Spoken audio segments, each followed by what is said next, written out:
Welcome back to my channel infection में हिंदी। कैसे हो आप सभी? आई होप आप सभी अच्छे होंगे और अपना अपना ख्याल रख रहे होंगे। तो फ्रेंड, आज हम बात करने वाले हैं आपके फेफड़ों के बारे में, फेफड़ों की हेल्थ के बारे में। तो ये जो लंग्स होते हैं वो हमारी बॉडी के लिए बहुत ही इम्पोर्टेंट होते हैं। ये इनका काम होता है हमारी ऑक्सीजन को एब्जॉर्ब करना, हमारी सांस लेने में, और शुद्ध वायु के लिए हमारे फेफड़ों का स्वस्थ होना जरूरी होता है।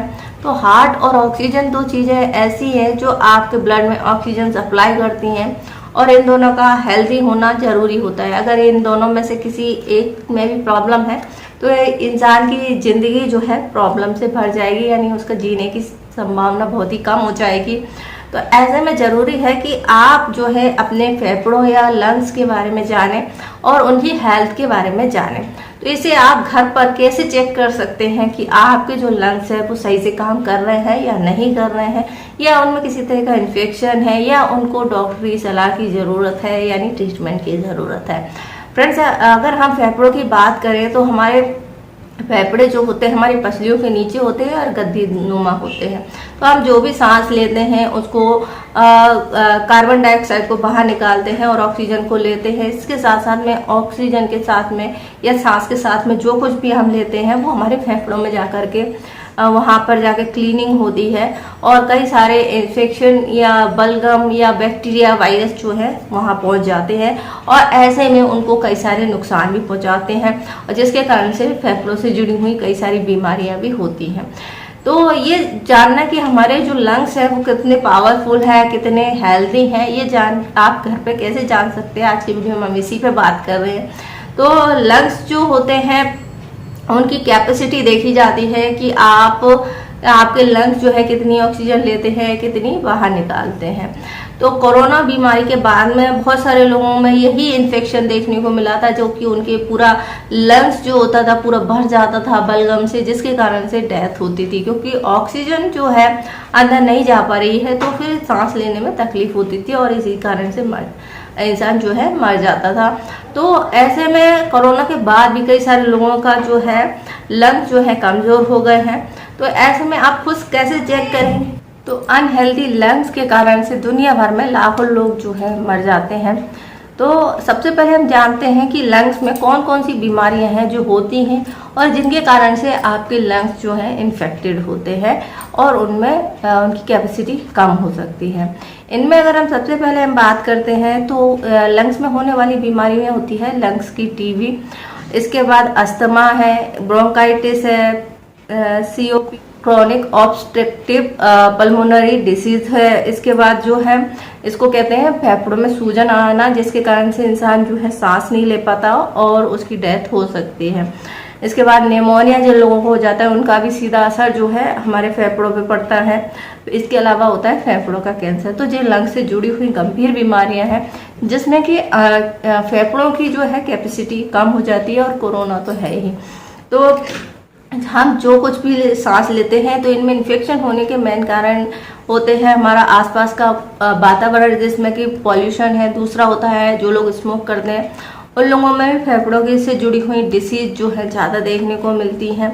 इसके अलावा जलवायु परिवर्तन, यानी हमारा जो आसपास का एनवायरनमेंट में जो चेंजेस हो रहे हैं इसके कारण से सांस लेने में तकलीफ ज़्यादा पड़ रही है।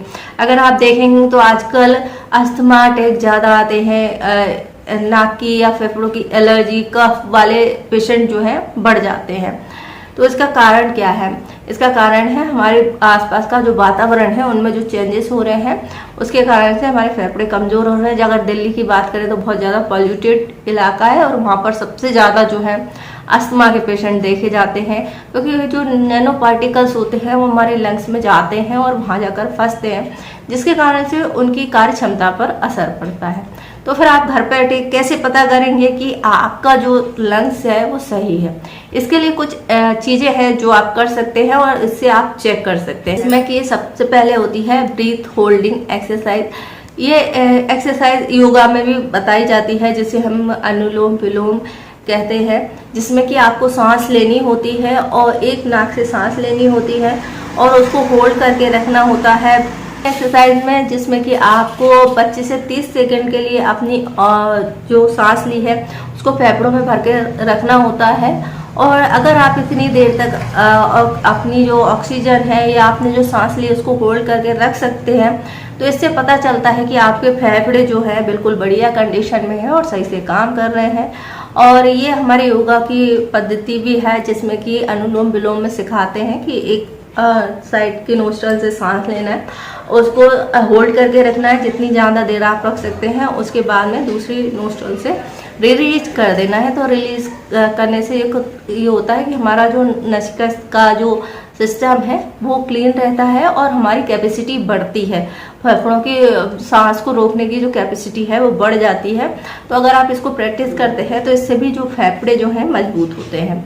दूसरा एक इंस्ट्रूमेंट आता है जिससे आप पता कर सकते हैं कि आपका जो फेफड़ों या लंग्स है कितने पावरफुल है और कितने उसकी कंडीशन क्या है। एक्सपिरेटरी फ्लो मीटर आता है, जिसमें कि आपको 3 कलर के पॉइंट मिलते हैं, जिसमें एक रेड, येलो और ग्रीन होता है, जो इंडिकेट करता है कि आपकी फेफड़ों की कंडीशन क्या है, जिसमें कि आपको फूंक मारनी होती है और आपके फेफड़ों की जो पावर वो देखी जाती है। अगर आपका ये फ्लो मीटर जो है हरे रंग का तक जाता है तो इसका मतलब आपके जो फेफड़े हैं बहुत अच्छी कंडीशन में है। इसके बाद पीले पे जाता है तो मतलब आपको थोड़ा सा प्रॉब्लम है और आपको इनको हेल्दी करने की ज़रूरत है। और ग्रीन का मतलब है आपके जो फेफड़े हैं बहुत ही बुरी कंडीशन में है और इनके लिए आप क्या कर सकते हैं, डॉक्टर से मिल सकते हैं, जान सकते हैं किस तरह के इन्फेक्शन है, बैक्टीरिया, वायरस या किसी डिसीज के कारण जो है आपके लंग्स जो है खराब हो रहे हैं,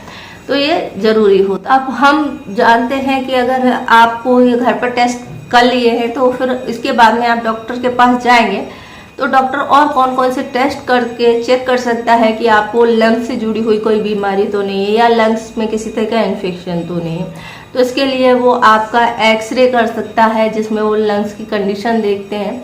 लंग्स के एक्सरे में वो अलग अलग देखते हैं और उसमें लंग्स में किसी तरह के छेद नहीं है या बलगम से तो भरा हुआ नहीं है, सारी चीज़ें वो चेक करते हैं। इसके अलावा होता है फिम्पस बायोप्सी, जिसमें कि वो देखते हैं हमारे लंग्स के अंदर भी एक छोटी छोटी बॉल जैसी रचनाएं होती हैं, उनके टेस्ट किया जाता है। इसके अलावा जिन लोगों को नींद ज़्यादा आती है उन लोगों के लिए पॉलीसोनोग्राफी करते हैं। तो ये सारे टेस्ट जो है इम्पोर्टेंट होते हैं और इनसे वो पता लगाते हैं। इसके बाद में अगर हम बात करें कि अगर लंग्स में इन्फेक्शन हो किसी को तो क्या क्या सिम्टम आ सकते हैं। जिन लोगों को लंग्स में इन्फेक्शन होते हैं या उनके लंग्स जो है खराब हो रहे होते हैं, किसी तरह का दिक्कत दे रहे होते हैं, तो ऐसे लोगों को सीने में जो है, छाती में हमेशा दर्द बना रहता है और ये एक कई दिनों से हो रहा होता है और ये दर्द को वो महीने भर से भी ज़्यादा के टाइम से महसूस कर रहे होते हैं। अगर आपको इस तरह का दर्द जो है 1 महीने से बना हुआ है या उसके पहले से है तो आप डॉक्टर से ज़रूर मिलें। इसके अलावा सांस लेने में तकलीफ होने लगती है क्योंकि ब्रोंकाइटिस, अस्थमा या फिर एलर्जी की वजह से उनका जो सांस लेने का पाइप होता है उसमें सूजन आ जाती है, जिसके कारण से उन्हें दम घुटने या दमा की प्रॉब्लम होती है और इसके लिए भी ट्रीटमेंट की ज़रूरत पड़ती है। इसके अलावा वजन घटने लगता है। जिन लोगों को भी लंग से जुड़ा हुआ कैंसर या फिर टीबी होती है तो ऐसे लोगों को जो है वेट जो है उनका कम हो जाता है। इसके अलावा उन लगातार खांसी आना, खांसी के साथ में खून आना, ये इसके सिम्टम होते हैं। तो ये सभी चीज़ें जो हैं बताती हैं कि आपके जो लंग्स है कमज़ोर हो गए हैं या उनमें किसी तरह का गंभीर इन्फेक्शन हो गया है, जिनसे आप पता कर सकते हैं, घर बैठे खुद जा सकते हैं कि आपके लंग्स में किसी न किसी तरह की प्रॉब्लम हो रही है। अगर ट्रीटमेंट की बात करें तो ट्रीटमेंट के पहले जो डॉक्टर टेस्ट करते हैं उसके अकॉर्डिंग ट्रीटमेंट दिया जाता है। कभी मेडिसिन दी जाती है या फिर कोई थेरेपी दी जाती है। अगर बहुत ज़्यादा कफ या बलगम बन रहा है तो फिर न्यूबलाइजर का इस्तेमाल किया जाता है। कई बार ऐसा होता है कि जो सिम्टम होते हैं वो इतने ज़्यादा नॉर्मल होते हैं कि इंसान को पता नहीं चलता है, क्योंकि ज़्यादातर जो लंग्स की प्रॉब्लम होती हैं उनमें सिम्टम जो बहुत गंभीर नहीं आते हैं और नॉर्मली होते हैं, जिससे लोग फ्लू या निमोनिया के सिम्टम समझ के इग्नोर कर देते हैं और ये बीमारी जो है अंदरूनी तौर पर बढ़ती रहती हैं।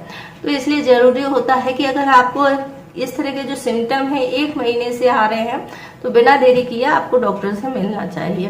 तो आई होप आपको जानकारी पसंद आई होगी। जानकारी पसंद आए तो वीडियो को लाइक कर सकते हैं, शेयर कर सकते हैं, हमारे चैनल को सब्सक्राइब कर सकते हैं। इससे जुड़ा हुआ कोई क्वेश्चन है तो आप हमसे पूछ सकते हैं। वीडियो देखने के लिए आपका धन्यवाद।